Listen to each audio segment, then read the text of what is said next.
Olá a todos, bem-vindos ao canal. Se você já conhece o canal e gosta do conteúdo, já deixa um like para que os vídeos alcancem quem precisa deles. O comando for é utilizado para executar um conjunto de instruções repetidamente de acordo com o índice ou tamanho de uma lista, ou ainda um array, pelo menos em 99% dos casos.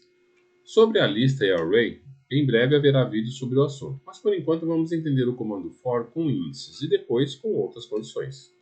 A sintaxe básica do for é, indo aqui ao código, int i é igual a 0, for, abre parênteses, i é igual a 0, ponto e vírgula, enquanto i for menor que 10, ponto e vírgula, incremente i. System out, println, i. Executando, ele imprimiu o número aqui ó, de 0 a 9. Então, vamos à explicação. O primeiro aqui. Primeiro nós criamos um índice com int, que é o tipo mais comum para isso, para indexadores. O comando for foi dividido em três partes. A primeira é a inicialização de variáveis, por isso que ele está aqui. Ó. Tem um separador com ponto e vírgula, ó, i é igual a 0. A segunda é a condição para continuar dentro do for ou a condição de saída. No caso aqui, faça enquanto i for menor que 10. Aí, ponto e vírgula. O terceiro parâmetro é o incremento dos índices envolvidos, mesmo que não faça parte da condição de saída. No caso aqui, o i ele faz parte, mas poderia não fazer. Nós vamos ver mais para frente. Todos esses três parâmetros são separados por ponto e vírgula. Vamos retirar a primeira condição do for, já que o i já está definido lá em cima. Então, vamos tirar a primeira condição do for, mas o ponto e vírgula tem que ficar aqui. Se executarmos, o resultado foi o mesmo. Então, o primeiro parâmetro de inicialização não é obrigatório. Vamos retirar a segunda condição, que é a saída.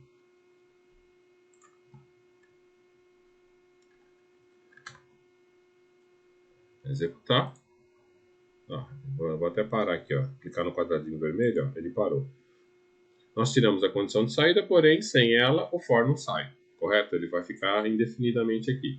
Precisamos colocar a condição de saída dentro do for. Logo, se ela não está ali em cima, if, se i for maior do que 10, break. Vamos executar. E ele saiu com 10. O comando break encerra o comando for na linha em que ele foi escrito. Então, quando o i for maior que 10 aqui, ele dá um break e ele cai fora do for. Ele vai para a próxima instrução aqui embaixo. Você percebeu que com o segundo parâmetro do for, o resultado foi até 9, como nós colocamos aqui, enquanto i menor que 10. E dentro do for, o resultado foi até 10. Fora que era um i menor que 10. E dentro do for foi um i maior que 10. Teve uma diferença aí. Quando você colocou a condição no for, a forma de ler lá era faça enquanto i for menor que 10. Quando você colocou o if, i maior que 10 e o break, houve uma inversão de condição. Então preste atenção quando for colocar a condição dentro ou fora do bloco for. Em geral, a condição fica dentro do segundo parâmetro e é a mais comum. Mas como você percebeu, o segundo parâmetro também é opcional. E o terceiro parâmetro é opcional também? Vamos tirar aqui o i. Só que aí, embaixo do break, eu tenho que colocar o i mais aqui. Em algum lugar tem que somar. Executar. Foi até 11. Você deve ter percebido também que não tem magia, e sim tecnologia. Se você retirar um dos três parâmetros do for, eles têm que estar em algum lugar. Se eu não colocar o i++ dentro do bloco, o for nunca acabaria. Chamamos isso de loop infinito ou loop infinito, uma condição que não acaba. Mesmo que você não coloque, isso aqui é um for infinito, né? Mesmo que você não coloque os parâmetros aqui, não defina eles, eles têm que estar em algum lugar no código. E de acordo com da forma que você coloca aqui é diferente da forma que você coloca dentro do código. Então os resultados são inesperados. Aqui, por exemplo, ó, ele parou no 11. Quando estava só a condição, sem a condição de saída aqui, mas o incremento estava aqui do lado, ele parou no 10. Quando o for estava todo completado aqui, com todos os três parâmetros, ele parou no 9. Então você viu que tem diferenças aqui, tem discrepâncias, né? Então aqui vamos colocar i igual a 0 de novo aqui. Enquanto i for menor que 10, incremento. Vamos tirar tudo isso daqui e voltar como está. executar, vou até 9, que é a forma correta que tem que ser executada. Pode parecer redundante iniciar int com 0, que é o que está aqui, ó, e depois iniciá-lo novamente dentro do for, tá vendo? Tem int 0 aqui e 0 aqui. Mas não há garantia que quando chegar no for o conteúdo não tenha mudado. Por isso que você colocou a inicialização aqui, explícita. Você pode ter um monte de código aqui, ó, que em algum momento muda o i para alguma coisa. Quando chegasse aqui, ia dar um problema também, você ia ter um comportamento diferente. Também podemos colocar AND OR na condição como um if tradicional, que na verdade realmente é um if, é o que ele faz. Vamos adicionar o int na condição. Então vamos botar um outro caractere aqui, ó, char sair igual a não, ou n. E vamos colocar se i é menor que 10, enquanto i for menor que 10 e sair for igual a n, faço o loop. Se executar, ele foi até 9, porque em algum momento i foi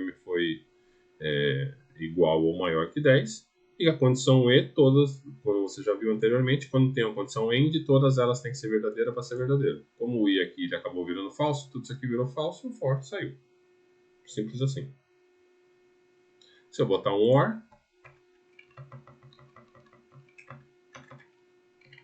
faça enquanto i for menor que 10 ou sair for igual a n. Se eu executar, ele não vai acabar mais, porque o i, em algum momento ele vai ser maior que 10, mas o sair vai continuar sendo n. Então, quando qualquer uma das condições for verdadeira, no OR tudo é verdadeiro. Então aqui ele entrou no loop.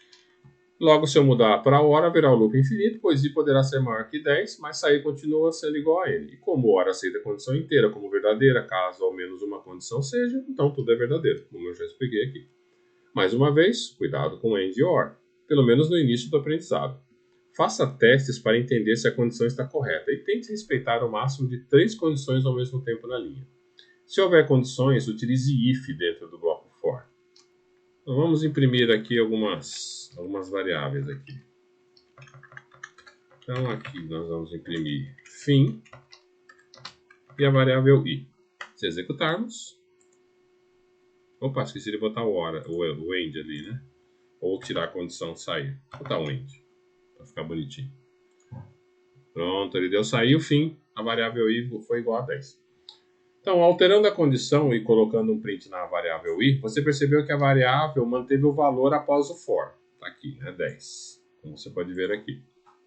Java, assim como em C e C++, permite o que é chamado de escopo.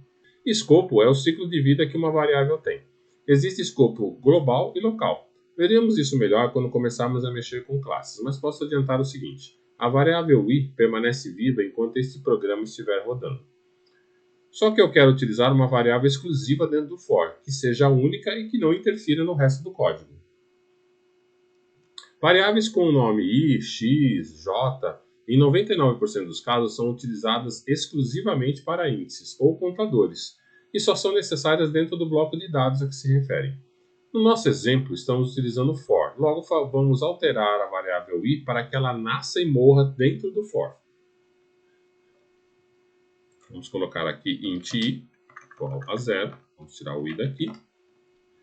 E aqui já, não sei se você consegue ver, mas ele já reclamou que o i não existe.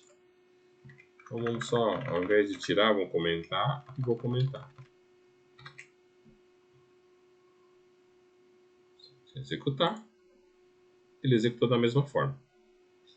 Aqui a variável i foi definida dentro do for, como você pode ver aqui, ó. E só estará viva enquanto o for estiver executando. Tanto que tivemos que comentar a definição aqui, ó, do int i e o print, senão ia correr erro. Certo? Se eu deixasse o i aqui, ó, vamos dar o Ctrl barra para descomentar. Ele está dizendo aqui dentro do for, ó, que uma variável tem que ser renomeada, porque ela está duplicada. E se eu mandar imprimir aqui, descomentar, ele vai dizer que a variável i não existe, que ela tem que ser criada. Então a variável i aqui dentro do for, quando eu dei int i igual a 0, ela só está viva enquanto esse bloco estiver executando. Quando esse bloco terminar de executar, ela morre. Então o Eclipse já informa isso para você automaticamente, você não precisa se preocupar. Logo, desta forma, variáveis como i, x e j, você pode utilizar como indexadores ou contadores. Elas serão criadas dentro do for e não afetarão o resto do código. Mas será que eu consigo criar mais de uma variável dentro do for? Sim, consegue. Vamos criar a variável j. Como que eu faço? Eu tenho a primeira definição de int aqui, aí eu coloco vírgula, j é igual a 20. Ele já sabe que j tem que ser a mesma definição do i, que é int. E a vírgula separa as duas criações de variáveis aqui. E aqui no final do for, eu dou 1, j menos menos. Agora eu tenho uma inicialização com duas variáveis separadas por vírgula e um incremento com duas variáveis separadas por vírgula. Vamos ver se isso funciona. Vou colocar i aqui, mais i e o j.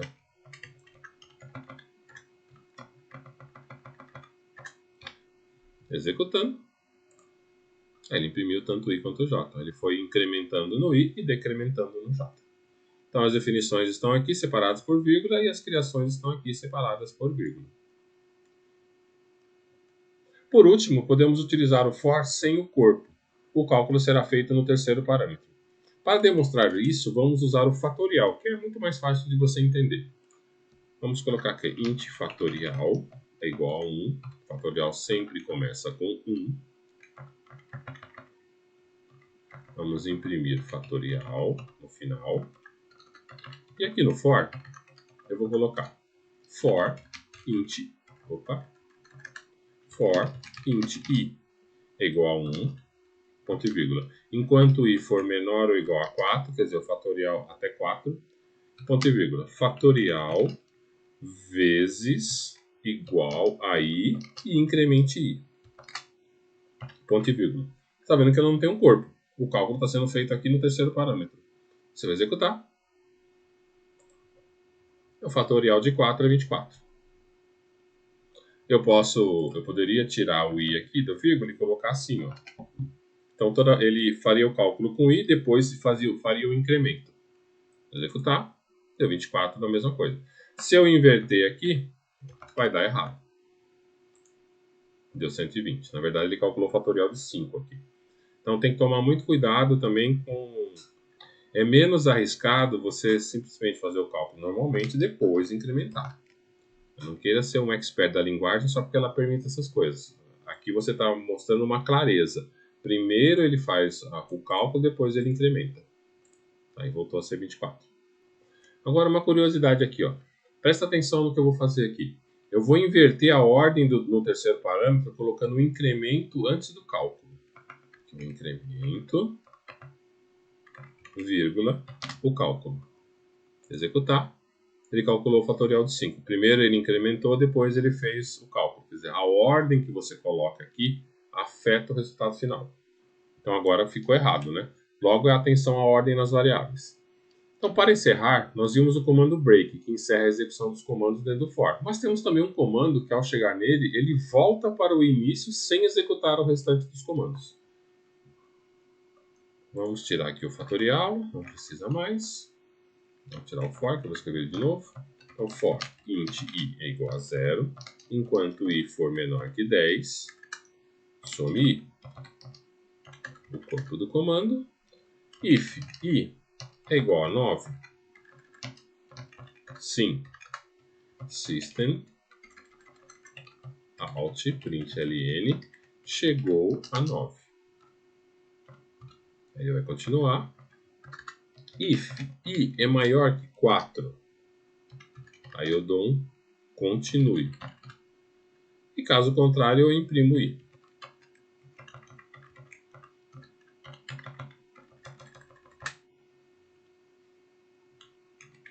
E tá aqui. Então o que está fazendo aqui? Está fazendo for até 9, até 10, até 9 no caso, né? Se for igual a 9, chegou a 9. Se for maior que 4, ele dá um continue. E não tem mais nada aqui, não tem else nem nada. Vamos executar. Ele imprimiu até 4 e depois só imprimiu 9. O que aconteceu aqui? Quando ele encontrou a palavra continue, a partir daqui ele voltou para o for e fez o incremento de novo. Ele não continuou os outros comandos aqui embaixo. O break, quando eu chegasse aqui, ele encerraria esse for e entraria para o próximo comando, né? Executaria o próximo comando. No caso do continue, ele vem até aqui e volta para o for. Isso é muito útil quando você tem uma lista, por exemplo, de de valores, ou uma lista de campos, uma lista de dados, que alguns valores só tem que fazer o cálculo, não todos. Então você põe um if lá dizendo qual é a condição, ou quais são as condições necessárias para que funcione, e você coloca um continue no final para que depois que ele fizer tudo ele volte. E os outros condições vão fazer outros comandos, mas você vai usar o mesmo for. Então, o for ele serviria para duas condições, por exemplo. Determinadas condições fariam determinados comandos e a outra condição fariam outros comandos. Só que no meio deles, ao invés de você ficar fazendo um monte de if para ver se entra ou não, quando ele terminar de fazer a sequência daqueles comandos que você quer, você dá um continue e ele volta para o for.